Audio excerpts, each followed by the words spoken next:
Hello everyone, first of all welcome to my YouTube channel. In this video ये हमारा second video है inorganic chemistry MSc की, जो हमने सीरीज स्टार्ट कर रखी है। तो फर्स्ट जो वीडियोस थे उसमें हमने इंट्रोडक्शन बता दिया था, इनर्ट कॉम्प्लेक्स क्या होते हैं, लेबाइल कॉम्प्लेक्स क्या होते हैं, जो ऑल थिंग्स थे, thermodynamic stability, kinetic stability, factor कौन से अफेक्ट करते हैं, वो ऑल थिंग्स हम ऑलरेडी डिस्कस कर चुके हैं। इस वीडियोस में हम क्या देखने वाले हैं कि जैसे आपके पास डिफरेंट टाइप के कॉम्प्लेक्स गिवन होंगे और ये आपसे पूछ लेता है कि इनर्ट है या लेबाइल कॉम्प्लेक्स है, वो आपको आइडेंटिफाई करना है। तो उसके लिए आप एक ट्रिक बोल सकते हो, एक मेथड बोल सकते हो, जिसकी वे हम कैलकुलेट करते हैं। तो ये सिंपल हमने आपको ऑलरेडी बता चुका है कि लेबाइल क्या होता है, इनर्ट क्या होता है। लेबाइल जिसमें रेट ऑफ रिएक्शन काफ़ी फास्ट होता है सब्स्टिट्यूशन का, और जो इनर्ट होता है वो थोड़ा स्लो होता है। रिएक्शन तो होती है उसमें भी, बट उसमें स्लो होता है। तो एक सिंपल सा वे, जैसे आप CFSE होती है, क्रिस्टल फील्ड स्टेबलाइजेशन एनर्जी, जैसे ऑक्टाहेड्रल कॉम्प्लेक्स आपका, तो स्पिन आपकी D0 से लेकर, देखो एक सिंपल सा ट्रिक है, D0 से लेकर 1 2 3 4 5 6 7 8 9 और D10 हो सकती है। ठीक है, ये आपके डिफरेंट को किसी भी कॉम्प्लेक्स की, किसी में 0 स्पिन मिल सकती है, 1 मिल सकती है, 2 मिल सकती है, 3 एज। तो ये आपके जैसे आपके को कॉम्प्लेक्स दे रखा है, आपने सिंपल जैसे फॉर एग्जांपल हमने मान लिया कि क्रोमियम H2O6+2 है, आपसे पूछ लिया कि कौन सा है, ये लेबाइल है या इनर्ट है, तो आप कैसे आइडेंटिफाई करोगे। तो सबसे पहले आप क्या करोगे, कॉम्प्लेक्स है तो इसका चार्ज होगा, तो है क्रोमियम+2 हो गया। अब आपको पता है क्रोमियम की इलेक्ट्रॉनिक कॉन्फ़िगरेशन आपको पता होगी क्या होती है, एटॉमिक नंबर 24 होता है। 24 हम इसकी लिखते हैं D5 4s1। ठीक है, अब आपका 2 लॉस हो जाएगा, तो यहाँ पे कितना बचेगा, आपका D4 बचेगा। ठीक है, ये आ गया D4। या अब हम इसी को ले लेते हैं, अगर आपका क्रोमियम+3 में है तो यहाँ पे क्या बचाता, आपका D3 बच जाता। ठीक है, अब D3 आ गया, हम आगे आपको ट्रिक बताएंगे कि कॉम्प्लेक्स अगर 0 में है, 1 में है, 2 में है, तो आपका कौन सा होने वाला है, लेबाइल होगा या इनर्ट होगा, उसकी हम ट्रिक, ये हमने सिंपल बताया। और एक सिंपल सा भी ये होता है कि जितनी ज़्यादा लॉस होती है ना CFSE में, उतना कॉम्प्लेक्स इनर्ट मिलता है, जितनी ज़्यादा। तो ये भी आप लिख सकते हो कि हाई लॉस ऑफ CFSE में जितना आपका लॉस हो रहा है, जब हम कैलकुलेट करते हैं आपका, जैसे हम D3 मान लिया तो T2G में ही आ गया आपकी इलेक्ट्रॉन, 5 होता तो T2G और EG में, बाद में आप ओवरऑल करके CFSE की वैल्यू निकालते हो। अगर जितना ज़्यादा लॉस हो रहा है CFSE का, वैल्यू नेगेटिव में आ रही है आपकी, तो हाई लॉस, तब आपका कॉम्प्लेक्स क्या होता है, इनर्ट होता है। और जब कोई भी लॉस नहीं होता CFSE का, ठीक है, जैसे आपका D10 है, 0, कोई भी लॉस नहीं होता, तो वो क्या होता है, आपका लेबाइल होता है। तो इसकी मेथड से हम कैलकुलेट करके आपको बताएंगे आपको। ठीक है, तो सबसे पहले हमारे पास एक ये फर्स्ट पॉइंट है कि अगर कॉम्प्लेक्स आपका D0 है, D1 है, अगर आपका D2 है, कॉम्प्लेक्स आपका हाई स्पिन हो जाए या आपका लो स्पिन हो। ये हम ऑलरेडी हमारे PBT CFT की जो वीडियोस ऑलरेडी चैनल पे हो चुकी हैं, उसमें हमने बताया कि आपका हाई स्पिन लो स्पिन आप कैसे आइडेंटिफाई करोगे। फिर भी हम बता देते हैं, हाई स्पिन कब होता है, जब आपका कॉम्प्लेक्स वीक फील्ड लिगेंड होता है, तो वो पेयरिंग नहीं करवा पाता, हाई स्पिन कॉम्प्लेक्स की फॉर्मेशन होती है। लो स्पिन क्या होते हैं, जब आपका स्ट्रॉन्ग फील्ड लिगेंड हो। तो ये सिंपल से आप यहाँ पे लिख भी सकते हो कि अगर आपका लो स्पिन कब मिलता है, जब आपका स्ट्रॉन्ग फील्ड लिगेंड हो, लाइक साइनाइड है, अमोनिया है, फॉर दैट। अगर आपका वीक फील्ड लिगेंड है, लाइक वाटर है, वीक फील्ड लिगेंड है, तो वहाँ पे वो पेयरिंग नहीं करवा पाता, तब आपका हाई स्पिन कॉम्प्लेक्स की फॉर्मेशन होती है। तो ये तो एक सिंपल सा वे था। ठीक है, तो आगे हम आपको एक ट्रिक बता दें। तो फर्स्ट हमने क्या किया कि D0 है आपका, D1 है, D2 है, हाई स्पिन हो जाए कॉम्प्लेक्स, आपका लो स्पिन हो, आपको चेक ही नहीं करना।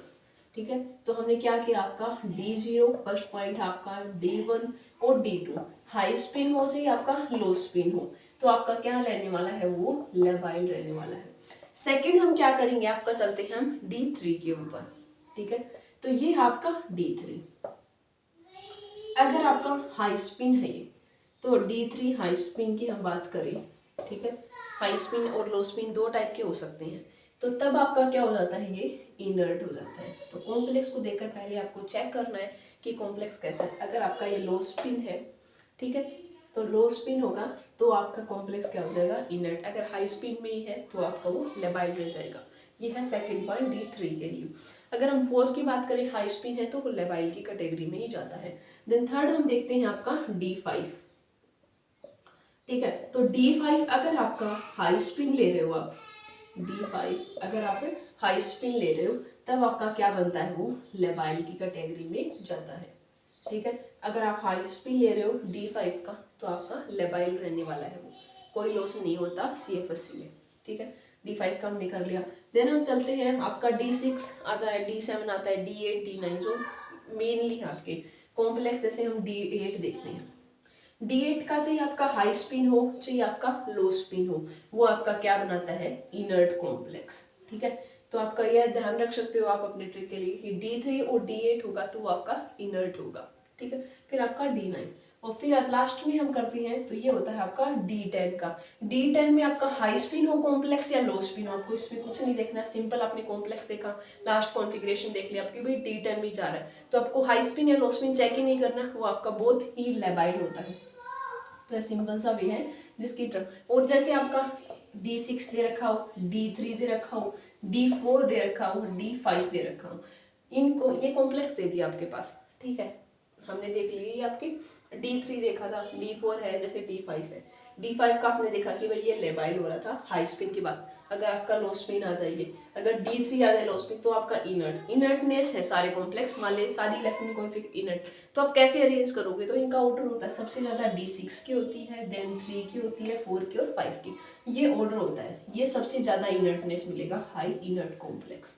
ठीक है, ये सिंपल सा आपका ऑर्डर है। और वैसे हम ये कैसे कैलकुलेट करते हैं, जैसे कोई भी कॉम्प्लेक्स होता है, कोई भी मान लो आप कॉम्प्लेक्स को देखकर मान लिया आपका D5 में है, D6 में मान लिया, D6 से समझ लो सही आप, तो अगर स्ट्रॉन्ग फील्ड लिगेंड होता आपका या वीक फील्ड लिगेंड है, स्ट्रॉन्ग फील्ड लिगेंड है, वीक फील्ड लिगेंड है, तो अब इलेक्ट्रॉन किस में जाएंगे, T2G4 और EG2 होगी। स्ट्रॉन्ग फील्ड लिगेंड होता तो वो पेयरिंग करवा देगा, तो यही 2 वाले इलेक्ट्रॉन इसमें आ जाएंगे, तो क्या हो गया आपका T2G6 हो जाता है।